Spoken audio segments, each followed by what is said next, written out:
ഉരുളക്കിഴങ്ങും തക്കാളി വലിയ ഉള്ളി ചെറിയ ഉള്ളി ഇട്ടിട്ട് ഒരു മല്ലി വറുത്തരച്ച സാമ്പാറാണ് ഉണ്ടാക്കാൻ പോകുന്നത് കേട്ടോ. അപ്പൊ അതിന് നമ്മൾ മല്ലി എടുത്തിട്ടുണ്ട്, പിന്നെ നാളികേരം, ചെറിയ ഉള്ളി, കരിവേപ്പിന്റെ ഇല, പരിപ്പ്, പുളിവെള്ളം, വറമുളക്, എണ്ണ, മഞ്ഞൾപ്പൊടി, വെളിച്ചെണ്ണ. അപ്പൊ നമ്മളിതില് മല്ലി നാളികേരമൊക്കെ വറുത്തിട്ടുള്ള സാമ്പാറാണ് ഉണ്ടാക്കുന്നത് കേട്ടോ. അതിനിപ്പോ എങ്ങനെയാന്നുള്ളത് കാണിച്ചു തരാം. നമ്മളിപ്പോ സാമ്പാറിന് ഉരുളക്കിഴങ്ങും തക്കാളി കുറച്ച് മഞ്ഞൾപ്പൊടി ഉപ്പും ഇട്ടിട്ട് വേവിക്കാൻ വെച്ചിട്ടുണ്ട്. മഞ്ഞൾപ്പൊടി ഉപ്പും ഇട്ട് വെള്ളം ഒഴിച്ചിട്ട് വേവിക്കാൻ വെച്ചിട്ടുണ്ട്. അത് വെന്ത ശേഷം കുറച്ച് ചെറിയ ഉള്ളി ഒന്ന് എണ്ണയിൽ വഴറ്റിട്ട് വേണം പിന്നെ ഇതിലേക്ക് ഇടാനായിട്ട് കേട്ടോ. അത് ഞാൻ എങ്ങനെയാ കാണിച്ചു തരാം. സാമ്പാറിനായിട്ട് നമ്മള് ഉള്ളി വഴറ്റാൻ പോകും. അപ്പൊ കുറച്ച് എണ്ണ ഒഴിച്ചിട്ട് നമ്മുടെ ഈ ചെറിയ ഉള്ളി ഒരു 5-6 എടുത്തിട്ടുണ്ട്. അതൊന്ന് ചെറിയ പച്ച മണം പോകാൻ വേണ്ടിയിട്ട് ഒന്ന് വറുത്തെടുക്കണം കേട്ടോ. എന്നിട്ട് ആ വേവിക്കാൻ വെച്ചില്ലേ, ഉരുളക്കിഴങ്ങും തക്കാളി വേവിക്കാൻ വെച്ചിട്ടുണ്ടല്ലോ, ആ കൂട്ടില് ഇത് ഇട്ടിട്ട് കൂടെ ചേർപ്പിക്കാം സാമ്പാറിൻ്റെ കേട്ടോ. ഒന്ന് ചുവപ്പ് നിറം വേണം. ഇതാ ഉള്ളി വറുത്തിട്ടുണ്ട്, കളറ് മാറിയിട്ടുണ്ട്. എന്നിട്ട് ആ വറുത്ത ഒരു വാസനയ്ക്ക് വേണ്ടിയിട്ടാണ് കേട്ടോ. ഇനി നമ്മൾ വേവിക്കാൻ വെച്ച പച്ചക്കറിയിൽ കൂടെ അതിടാം. ഉരുളക്കിഴങ്ങ് തക്കാളി കൂടെ വേവിക്കാൻ വെച്ചിട്ടുണ്ടല്ലോ, അതിട്ടിട്ട് ഇളക്കി ഇങ്ങനെ അരച്ച് വയ്ക്കാം. ഇനി ഇത് കഷ്ണം വന്നു കേട്ടോ. ഇനി നമുക്ക് എന്താണെന്ന് വെച്ചാൽ അടുപ്പത്ത് ഞാൻ ഇപ്പം കുറച്ച് ഉള്ളി വഴറ്റിയ എണ്ണ കുറച്ച് ബാക്കിയുണ്ട്. അതിലേക്ക് ഞാൻ ഇപ്പൊ വറ്റൽമുളക് 5-6 എടുത്തിട്ടുണ്ട്. അപ്പൊ എരിവ് എല്ലാവരുടെയും നോക്കിയിട്ട് ഞാൻ കഴുകിയ വറ്റൽമുളക് അത് വെച്ചിട്ടൊന്ന് വഴറ്റുന്നു. സാമ്പാറിനുള്ള വറവ് കുറച്ചാണ്. അപ്പുറത്ത് കഷ്ണം വേകട്ടെ. ഏകദേശം മുളക് വറുത്തെടുത്താൽ നമ്മൾ ചുവന്ന എടുക്കാം. അല്ലാതെ കരിഞ്ഞു പോണ്ട, ഒന്ന് വറുത്തെടുക്കാം. ഇനി മല്ലി ഒരു എത്രയാണ്, ഒരു 3 സ്പൂൺ ഇടാം കേട്ടോ. 1, 2, 3, 4 സ്പൂൺ ഇടാം. ചെറിയതൊക്കെ സിമ്മിൽ വെച്ചാൽ മതി, അടുപ്പില്ലെങ്കിൽ കരിഞ്ഞു പോകും. ഈ മല്ലി നന്നായിട്ട് ഒരു മണം വരണം, മല്ലിയുടെ മണം വരണം. ആ മണം വരുമ്പോൾ പിന്നെ നാളികേരം അതിലേക്ക് ചേർക്കാം. നാളികേരും ചെറിയ ഉള്ളി ഇങ്ങനെ 2ആയി മുറിച്ചിട്ട് കരിവേപ്പിൻ്റെ ഇലയും വെച്ചിട്ടുണ്ട്.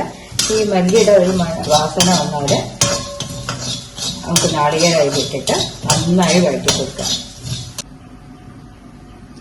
നന്നായിട്ട് ചോക്കന വറുക്കട്ടെ കേട്ടോ.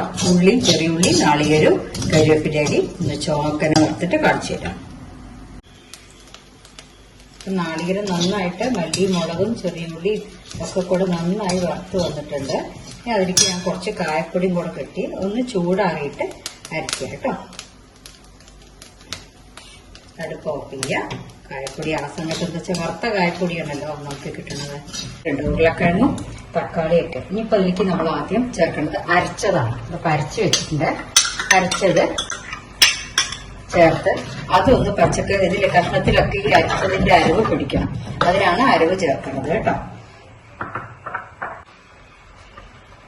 അതിന്റെ കൂടെ ഈ അരച്ച് വെച്ചതിന്റെ ആ വെള്ളം കൂടെ ഒഴിക്കുന്നു കേട്ടോ. മിക്സിയിൽ അരച്ചതിന്റെ വെള്ളം കൂടെ ഒഴിക്കുന്നുണ്ട്. വെള്ളം വേണം സാമ്പാറിൽ. പിന്നെ ഉരുളക്കിഴങ്ങല്ലേ, അത് കൊഴുത്തു പോകും. അത് കാരണം ഈ സാമ്പാറിൽ കുറച്ചേ നമ്മൾ പരിപ്പിടുള്ളൂ. ഇനിയിപ്പോ ഈ കഷ്ണത്തിൽ ഇത് പിടിച്ചതിന് ശേഷം പുളിവെള്ളം നമ്മൾ പാകത്തിന് ഒഴിക്കാം. അത് ഒഴിച്ചു കഴിഞ്ഞാൽ കുറച്ച് പരിപ്പിട്ടാൽ മതിയോ. പരിപ്പിട്ട് പിന്നെ മല്ലിയിലിട്ട് കടുക് വറുത്ത് കൂട്ട് വേണ്ടു കേട്ടോ. സാമ്പാർ റെഡിയാവും. ഉപ്പ് നോക്കിക്കോളൂ എല്ലാവരും കേട്ടോ. എരിവൊക്കെ പാകമായിരിക്കും. അഥവാ എരിവ് പോരെങ്കിലും വറുത്ത് കൂട്ടുമ്പോൾ 2 വറമുളക് കൂട്ടി വറുത്ത് കൂട്ടിയാൽ മതി. ഇപ്പൊ നന്നായിട്ട് കൂട്ടാൻ വെന്തിട്ടുണ്ട്. ഞാൻ ഇതിലേക്ക് നമ്മൾ പുളിവെള്ളമാണ് ഒഴിക്കുന്നത് കേട്ടോ. പുളി കളിക്കുന്നത് പാകത്തിന് നോക്കിയിട്ട് ആവശ്യമുള്ള മാതിരി ഒഴിച്ചോളൂ. എന്നുവെച്ചാൽ തക്കാളി ഉണ്ട്, തക്കാളിയുടെ പുളിയുണ്ട്. ഞാനിപ്പോൾ എടുത്തത് പാകമാണെന്ന് എനിക്ക് തോന്നി.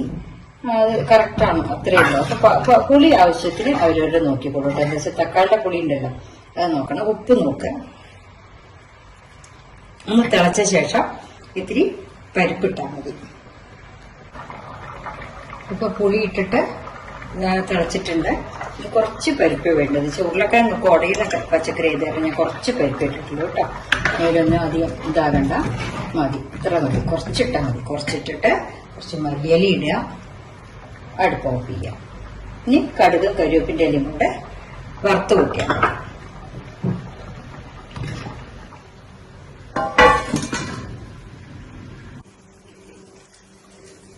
എനിക്ക് കുറച്ച് കായപ്പൊടി വേണം, അതിൽ കുറച്ച് കുറവ് തോന്നിയത്. ആ സമയത്ത് ഞാനിപ്പോ വറുത്ത് കൊട്ടുന്നതില് കടുക്, കരിവേപ്പിന്റെ ഇലയും കായപ്പൊടിയും കൂടെ വറുത്ത് കൊട്ടും കേട്ടോ. അതില് അങ്ങനെ ചെയ്താൽ മതി. ആ വാസന ആണെങ്കിൽ അവസാനം നമ്മൾ ഇങ്ങനെ വറുത്ത് കൊട്ടുന്നതിൽ ചെയ്താൽ മതി. എരിവ് പോരെങ്കിൽ 2 വറമുളക് ഇതിൽ കൂടെ പൊടിച്ചിട്ട് ഇട്ടാൽ മതിയാവും.